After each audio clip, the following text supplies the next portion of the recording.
Buenos días, profesor Francisco Vladimir Núñez Díaz, y a todos los compañeros y personas oyentes. Mi grupo, conformado por Pedro Pecero Ramírez, Yemara Zúñiga Chagua, Francisco Ipanaque Bayón, Araceli Arrieta Sánchez y el que les habla, Gabriel López Jaicó, les hablará sobre el tema de Sendero Luminoso. Origen. Sendero Luminoso es el nombre de una organización política comunista del Perú, que fue fundada en la década de 1960 por Abimael Guzmán, quien era un profesor de filosofía en la Universidad Nacional de San Cristóbal de Huamanga, donde estableció una base debido a que muchos de los estudiantes fueron adoctrinados por su ideología. Esta organización tenía una ideología basada en el pensamiento marxista, leninista y maoísta. Del marxismo adoptó la postura de que los campesinos y todos aquellos quienes viven en zonas rurales son quienes deben luchar en contra de aquellos que consideraban capitalistas, explotadores e incluso en contra del mismo Estado. De la postura leninista, los integrantes de la organización tomaron la idea de imponer, a través de la fuerza y de las armas, su poder sobre todas las personas y en todos los espacios posibles que estuviesen bajo su control. Del pensamiento maoísta, la organización adoptó la idea de que los principales actores de la revolución y cambios que han querido imponer en Perú deben ser efectuados por la población campesina y el proletariado a través de actos violentos, los cuales consideran inevitables. Todo esto hizo que Sendero Luminoso sea considerado una organización terrorista en algunos países por cometer actos guerrilleros y violentos. Bueno, a continuación les hablaremos sobre los atentados. Comenzaremos con los primeros atentados y emboscadas, que comenzaron de mayo de 1980 a septiembre de 1982. Uno de los primeros ataques de Sendero Luminoso fue el 17 de mayo de 1980. Esta organización apareció con su primera acción armada al quemar ánforas electorales en el pueblo de Chuschi, en el departamento de Ayacucho. Los perpetradores fueron rápidamente aprehendidos y se llevaron papeletas de votación adicionales para reemplazar las quemadas, por lo que las elecciones procedieron sin mayor incidentes y el acto recibió poca atención en la prensa peruana. Gradualmente, Sendero Luminoso realizó ataques más y más violentos hacia la Policía Nacional del Perú y el gobierno de Lima, lo cual marcó una creciente crisis en la Sierra Central. En 1982, Fernando Belaúnde Terry declaró el estado de emergencia y ordenó que las Fuerzas Armadas lucharan contra Sendero Luminoso.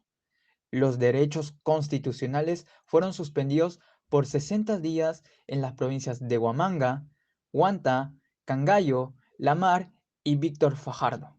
Más tarde, las Fuerzas Armadas crearían la zona de emergencia de Ayacucho, en la cual el poder militar era superior al civil.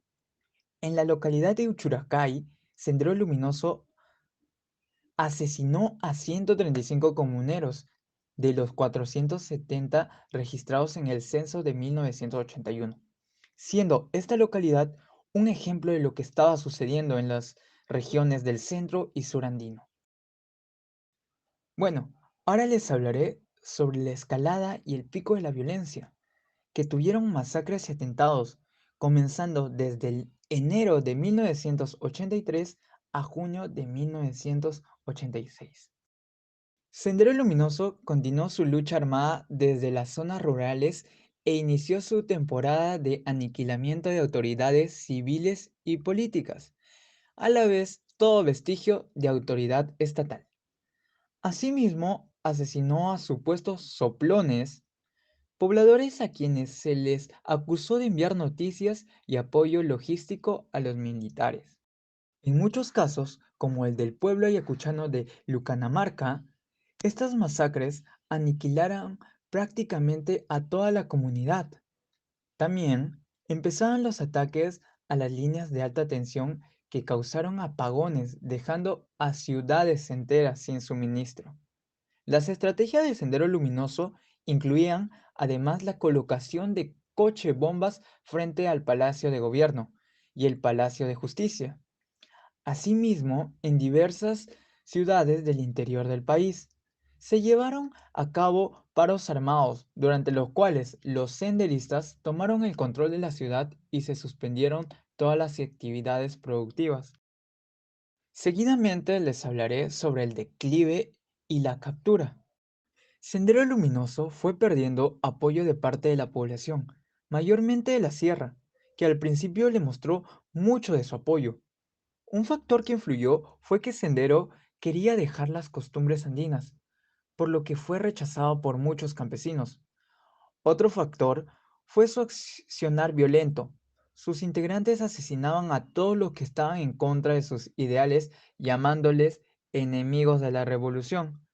Además, hostigaban a pequeños comerciantes con la finalidad de causar desabastecimiento, ya que estaban en contra de todo tipo de capitalismo. Como reacción a todos estos sucesos, al principio de los 80 surgieron las rondas campesinas, que fueron apoyadas por las Fuerzas Armadas y por el gobierno de Belaúnde. Estas rondas lograron debilitar a Sendero Luminoso.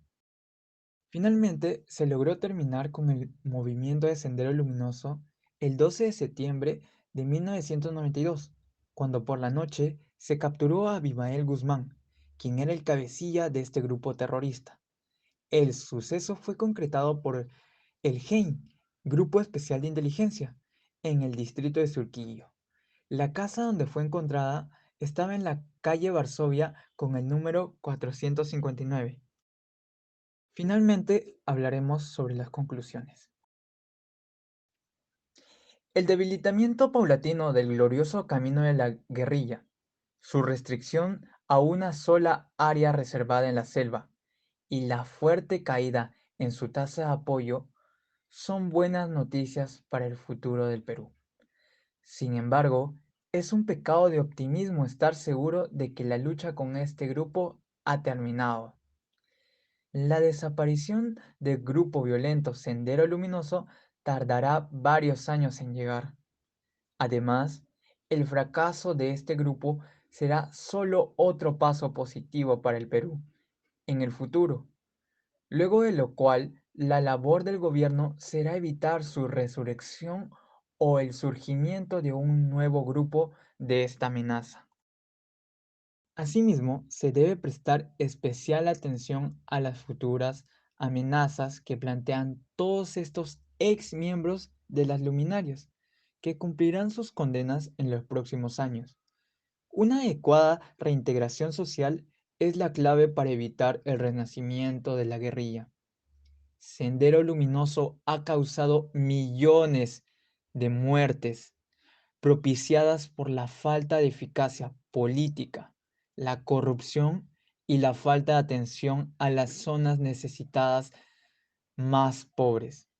Sendero Luminoso surgió, entre otras razones, por la falta de presencia gubernamental en muchas zonas o áreas subdesarrolladas del Perú. Hasta la fecha, el gobierno únicamente ha atendido las demandas de la población de forma parcial y desigual. Por ello, se necesita conseguir que de verdad el Perú sea una sociedad inclusiva para evitar que nuevos posibles movimientos radicales emerjan aprovechándose del descontento y abandono de ciertas poblaciones o sectores de la sociedad peruana. Esperando que el tema les haya gustado y hayan entendido un poco más de Sendero Luminoso, mi grupo y yo nos despedimos hasta otra oportunidad. Gracias.